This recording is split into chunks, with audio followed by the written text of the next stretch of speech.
Así que eso es cuando pasamos a 500.000. ¿Qué pasa cuando llegas a 1.000.000? Cuando pasas de 500.000 a 1.000.000. Por ejemplo, otra de las empresas en las que fui socio, pues era un centro de ocio, en este caso un túnel de viento vertical, no sé si sabes lo que es, pero básicamente es como un circuito de karts para aprender a correr en karts, pues esto es lo mismo para aprender a volar dentro de un cilindro de aire enorme. Fue una infraestructura que diseñó mi empresa de ingeniería y luego pues fuimos socios durante un tiempo de la empresa.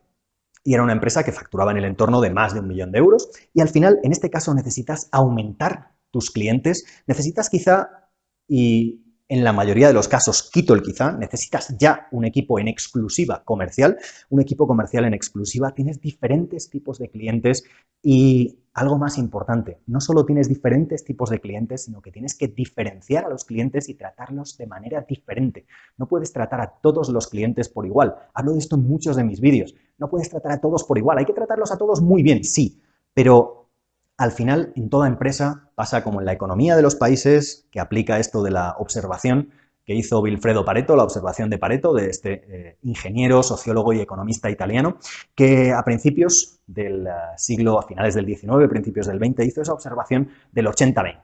Al final, bueno, ya sabes que no tiene que sumar 100, pero todos lo conocemos como el 80-20, pues al final el 80% de la riqueza está en el 20% de las personas y al revés, el 80% de las personas tienen el 20% de la riqueza. Pues esto aplica también para un equipo comercial, donde el 80% de los comerciales, si lo piensas y ya estás en ese nivel, y si no, míralo en cualquier empresa, de algún conocido, algún amigo, y pregúntale si no es en su equipo comercial, si el 80% de los resultados no vienen de solo el 20% del equipo comercial. Y esto es así en todas las empresas. Así que al final se trata de saber que con los clientes, y esto venía por tratar diferente a los clientes, tienes que saber que en la mayoría de las empresas el 80% de la facturación viene del 20% de los clientes. A lo mejor es el 90-10, el 95-5, el 90-17, no importa. Al final es la mayoría de la facturación viene de un grupo pequeño de clientes. Así que cuando viene un potencial nuevo cliente tienes que tener un sistema de filtrado para saber de qué tipo es y para saber cuántas horas dedicarle, cuál es el proceso y el camino para un cliente de más rentabilidad no puede ser el mismo que para uno de menos rentabilidad. Trabajaba hace unos meses con una empresa de montajes en vidrio, que tenía dos tipos de clientes. Clientes de casas que querían unas ventanas pues más exóticas, más grandes, proyectos más singulares, de más precio y de más margen, y reformas habituales de casas más normales, de clase media en general, donde pues cambiabas las ventanas que tuvieras que cambiar en tu casa para poner un Climarit o cualquier cristal mejor que el que tuvieras, cualquier vidrio mejor que el que tuvieras. Bueno, pues al final no se puede tratar a tus dos tipos de clientes, tres tipos de clientes, los que tengas de la misma manera. Hay que tener claro de qué tipo de clientes, cada cliente nuevo que viene, cómo tienes que tratarlo para que sea rentable, para que de verdad tengas el mayor margen y, por supuesto, el mayor resultado, el mejor trato para ese cliente. Pero tienes que diferenciar cuál es el trato que le das a un cliente o el proceso que sigues, más que el trato, el proceso que sigues con un cliente y el proceso que sigues con otro. Eso es fundamental cuando estás pasando ya a ese escalón del millón. Fíjate que tienes que, como te decía, tratarlos de manera diferente. Si no tienes ahora, tienes que tener, como ya tienes un equipo más grande, y al final el crecimiento duele, delegar duele, porque yo querría seguir controlando todo, pero como cuando eres un niño pequeño y vas creciendo y las cosas pues te duelen, te duele un pie, te duele una pierna, te duele tal, cuando estás creciendo, bueno, pues al final el crecimiento también en un negocio duele. Y el reto de delegar, que empezaba en el escalón anterior, aquí es todavía más grande y si no lo tienes a estas alturas, ya tienes que tener sistemas para establecer objetivos y para seguirlos, indicadores. Uno de los sistemas que yo más trabajo, el que se desarrolló en Intel y que utilizan pues empresas como Google sobre todo, y ellos mismos dicen que ha sido una de las claves de su éxito, el sistema de OKR. Es un sistema muy sencillo, pero que hay que saber aplicar bien, que es el sistema de objetivos y resultados clave para aplicar, para tener los objetivos bien definidos en tu empresa y sobre todo para saber seguirlos y para cumplirlos. Y después los indicadores, acoplado con este sistema de objetivos, los indicadores de qué tienes que medir en tu empresa para saber si está yendo bien, está yendo mal, si te estás desviando demasiado del objetivo y cómo corregir el rumbo y volver al objetivo original que te habías planteado. Pues fíjate que necesitas eso, por supuesto necesitas elementos para controlar no solo mejor el funcionamiento de tu equipo, sino también la otra pata importante del negocio, como decía al principio, los clientes. Cómo controlar mejor a los clientes, por ejemplo, con un CRM, cualquier sistema al nivel que necesites en tu negocio para controlar de manera mucho más estructurada a tus clientes. Ya no vale con que lo tengas en una lista, en un Excel, en tu agenda o en tu cabeza como dueño de negocio, como cuando facturabas hasta 100.000 euros. Bueno, pues eso es en este nivel. Y aquí tenemos que hacer también el comienzo de la automatización para empezar a crecer, a escalar de verdad. Porque para pasar de 500.000 a 1.000.000 tienes que tener muchos más clientes, tienes que escalar, quizá tienes que irte a otro país y al final es algo fundamental que tienes que tener claro que tienes que diseñar los procesos que tienes para poder escalar. Como dicen los ingleses de una manera, los sajones, de una manera quizá más brusca, pero al final cuando lo que tienes pequeñito es malo, si lo escalas va a ser mucho peor. Así que tienes que concentrarte en que lo que tengas, los procesos, los sistemas que tengas cuando eres más pequeñito, sean eficientes. Ahí viene la productividad que yo trabajo para que cuando escales, todo escale bien. Y por eso en esta fase es clave saber escalar. Luego pasamos a la fase de por encima de 1.000.000 y evidentemente para los siguientes escalones hay más cambios de mentalidad, pero me centro en estos que son en los que están la mayor parte de las pymes, de las micropymes, de los autónomos en España. Y es por encima de 1.000.000, tienes que empezar a gestionar a tu equipo comercial de una manera ultra eficiente, también con indicadores, con objetivos, como hablábamos en la etapa anterior.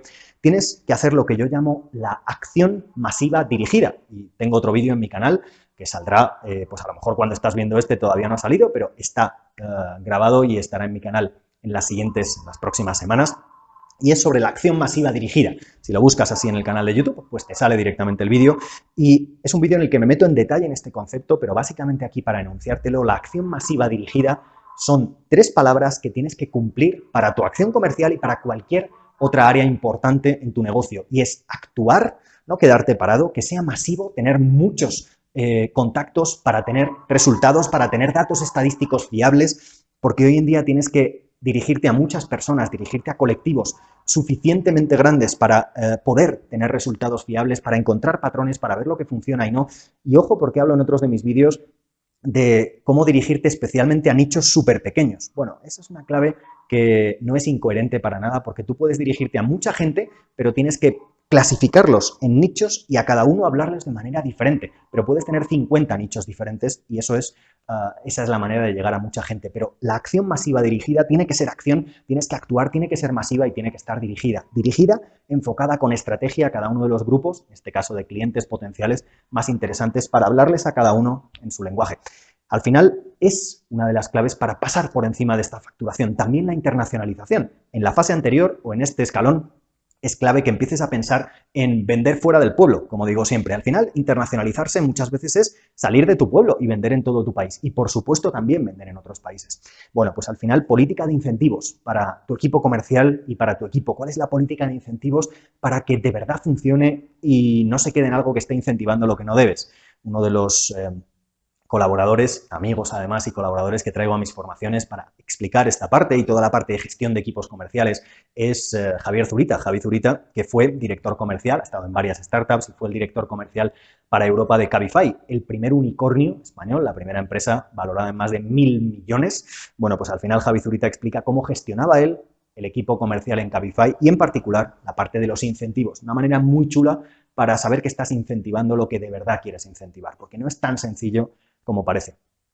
La parte de formación, la parte de planes de carrera para desarrollar a tu equipo, para no solo captar buen talento y captar el mejor talento, algo que supo hacer Google muy bien cuando eran 4 gatos en un garaje y no tenían más que el primer cheque, que si no recuerdo mal era de 100.000 euros. Bueno, para España eso estaría fenomenal para empezar, quien pudiera empezar una pyme con 100.000 euros, pero en su caso eran una empresa todavía muy pequeñita y ya empezaban a captar el mejor talento y tenían que ser creativos para atraer el mejor talento a una empresa. Como había 100 empresas, dabas una patada y salían 100 empresas como Google, era la crisis de las .com o justo antes de la crisis de las .com.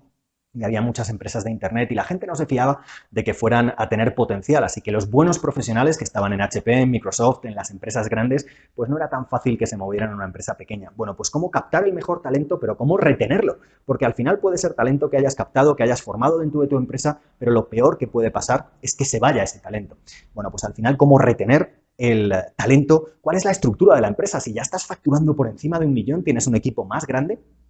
La media, en general, depende del sector, pero, por ejemplo, en un sector industrial, pues la media en países europeos es que cada trabajador facture 200.000 euros para la empresa. Así calculas más o menos la cifra de negocios de la empresa. Y en cada sector, ya digo, varía, pero en el sector industrial, porque tengas un ejemplo, 200.000 por trabajador. Bueno, pues, ¿cuál es la estructura de la empresa? ¿Es una estructura con ese equipo ya más grande que tienes? ¿Es una estructura más plana, como tienen empresas como Google? ¿Es una estructura más jerárquica? ¿Es una estructura de equipos autónomos? ¿Cómo es la estructura que funciona para que consigas la velocidad de respuesta, la claridad, la autonomía que necesitas en tu empresa hoy. Bueno, pues esta es otra de las patas claves en este escalón. Luego, el escalado del reclutamiento de personal. Tienes que saber reclutar buen talento, conseguir buen talento, pero tienes que escalarlo porque a lo mejor estás contratando más personas. Y el control financiero y la gestión financiera, que eran críticos, sobre todo en esa fase de pasar al medio millón, porque es la fase en la que muchas empresas mueren, pero en esta fase, que ya empiezas a crecer todavía más, pues el control y la gestión financiera tienen que ser todavía mucho más avanzados. Es quizá el momento de contratar, si no lo tienes, a una persona que sea experta en gestión financiera para que de verdad la gestión de tu empresa esté optimizada al máximo. Porque, como sabes, lo que gana una empresa no es solo lo que facturas, lo que ingresas, sino también cómo controlas los costes y muchísimos otros aspectos de contabilidad analítica. Bueno, pues hasta aquí las diferentes mentalidades, los diferentes problemas, los diferentes retos que vas a tener en cada uno de los niveles de facturación de esa escalera 1-5, 100.000, 500.000, 1 millón, 5 millones. Si los tienes claro, vas a estar cada vez más cerca de convertirte en un negocio 5.1, un negocio que es capaz de resolver sus problemas, que es capaz de ejecutar esas ideas de cómo resolver los problemas, ponerlas en la práctica y pasar con esa mentalidad y con esas herramientas del siguiente escalón, pasar al siguiente escalón y al siguiente escalón y al siguiente escalón en la escalera.